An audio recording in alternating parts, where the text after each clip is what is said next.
Alamgir coaching YouTube channel, Facebook page, Facebook group, ইনস্টাগ্রামের পক্ষ হতে সকলকে জানাই সুস্বাগত। সুপ্রিয় শিক্ষার্থী, আশা করি তোমরা ভালো আছো, সুস্থ আছো। আমিও তোমাদের দোয়ায় আল্লাহর রহমতে ভালো আছি। এইচএসসি পরীক্ষা 2024 যারা অংশগ্রহণ করতে যাচ্ছ তাদের জন্য আজকের এই ভিডিওটি অত্যন্ত গুরুত্বপূর্ণ। আশা করি ভিডিওটি না টেনে মনোযোগ সহকারে শেষ সময় পর্যন্ত তোমরা দেখে থাকবে, তাহলে ভিডিও সম্পর্কে জানতে পারবে, বুঝতে পারবে, উপকৃত হবে। আজকে যে বিষয় নিয়ে তোমাদের সাথে আলোচনা করব, কৃষি শিক্ষা প্রথম পত্র পঞ্চম অধ্যায় সৃজনশীল অনুধাবনমূলক প্রশ্ন নিয়ে তোমাদের সাথে আজকে আলোচনা করব। আশা করি শেষ সময় পর্যন্ত আমার পাশেই থাকবে। So let's go.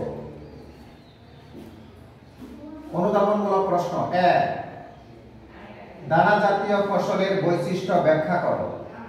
2, রেটুন ফসল কি, ব্যাখ্যা করো। 3, আখের লাল পচা রোগের দুটি লক্ষণ ব্যাখ্যা করো। 4, আখকে শিল্প ফসল বলা হয় কেন, ব্যাখ্যা করো। 5, কুল গাছে প্রুনিং করা হয় কেন। 6, ফল চাষ লাভজনক, ব্যাখ্যা করো।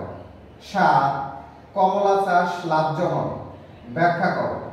8, আখ বীজ কিভাবে শোধন করবে, ব্যাখ্যা করো। 9, আঁশ জাতীয় ফসলের গুরুত্ব ব্যাখ্যা করো। 10, আঁশ জাতীয় ফসল কেন চাষ করা হয়, ব্যাখ্যা করো। 11, আখ পরিপক্ক অবস্থায় কাটতে হয় কেন। 12, তুলার আঁশের গুণাগুণ কিসের উপর নির্ভর করে। সুপ্রিয় শিক্ষার্থী, বাংলাদেশে যে কটি শিক্ষা বোর্ড রয়েছে এই কটি প্রশ্ন থেকে প্রত্যেকটি শিক্ষা বোর্ডে 100% কমন করবে ইনশাআল্লাহ। ভিডিওটি যদি তোমাদের ভালো লাগে, তোমাদের পছন্দ হয়, তাহলে নিজেরা মনোযোগ সহকারে দেখবে।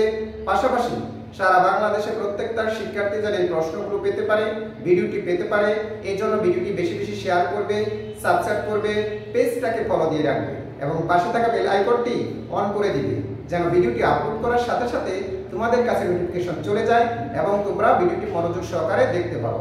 আজকের এই ভিডিওটি আমার পিতামাতা, আমার সারা জীবনের শিক্ষক মণ্ডলী দেখতে উৎসর্গ করে আজকের মতো তোমাদের কাছ থেকে বিদায় নিচ্ছি। তোমরা ভালো থাকো। আল্লাহ হাফেজ। আসসালামু আলাইকুম ওয়া রাহমাতুল্লাহ।